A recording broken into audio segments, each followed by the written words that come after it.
Well, thank you. Well, Commissioner, I don't think we can call the Juncker investment plan a rip-roaring success. Just have a look around at the empty seats this morning. And the idea that tens of billions of private capital are going to arrive for joint projects with you guys, frankly, I think is pie in the sky. Though, happily, Mr Cameron, of course, has committed £6 billion of our money to this project. And if ever you're short of money, just ask Mr Cameron, because he always pays up. But it is, I think, these grand projects that in many ways, I think, are sowing the seeds of the end of this political project. I came in here in 1999 and sat at the back, and there were only 3 of us in the whole building who thought our member state should leave the European Union. But it's grand projects that have turned the tide of public opinion, in particular the introduction of the euro. You know, I warned you, we all warned you, that it would not work for the Mediterranean countries. It could comfortably work for the optimal currency zone in the north, but no, through massive ambition and hubris, you ploughed on, and you allowed countries like Greece to join a currency that they were never fit for. And what is happening to Greece now? Well, they're facing the next bailout in probably July of this year, and because you want to hold your project together, you are forcing them, bit by bit, to become a third world country. And all I can say, frankly, is shame on you. The other big, grand project was to allow into this union first 8 and then 10 former communist countries. Some of them with human rights records that are frankly shocking and abysmal, and others in which corruption is so rife that these countries have not made the transition to being full Western democracies.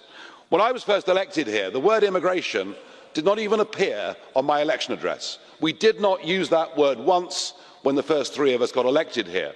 But now, as we've allowed much poorer countries to have the free movement of peoples, we see considerable anger in Britain and in many countries across the north of Europe.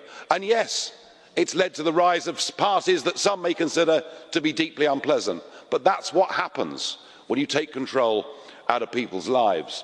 And the other feature, President, that I've noticed here is the growth of what I can only describe as authoritarianism.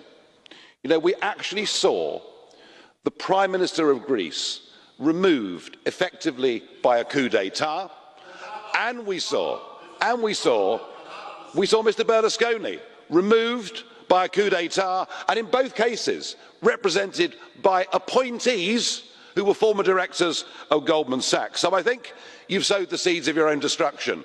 We have in 2 weeks' time what is to be the biggest event in the history of this project. It is the British referendum, and it's not just about whether Britain leaves the European Union, because if we make that choice, I'm confident many other countries will make that choice too. I did originally believe that we should leave because we were a square peg in a round hole. But when I saw what happened here in 2005, when the French and Dutch rejected the Constitution, and yet, sneakily, it was brought in through the back door as the Lisbon Treaty, I realised then that this is not just bad for Britain, it's bad for the whole of Europe, and I hope that on June the 23rd, it isn't just Independence Day for the United Kingdom. I hope it brings an end to this entire project, and in a few years' time, we can be sovereign, democratic nation states that work and trade together. I hope this is the last time I'll be speaking in this Parliament from a member state. Thank you, thank you, thank you very much. And I hope that we are going to leave this union on June the 23rd. And so I'm going out now. I may be some time. Et maintenant,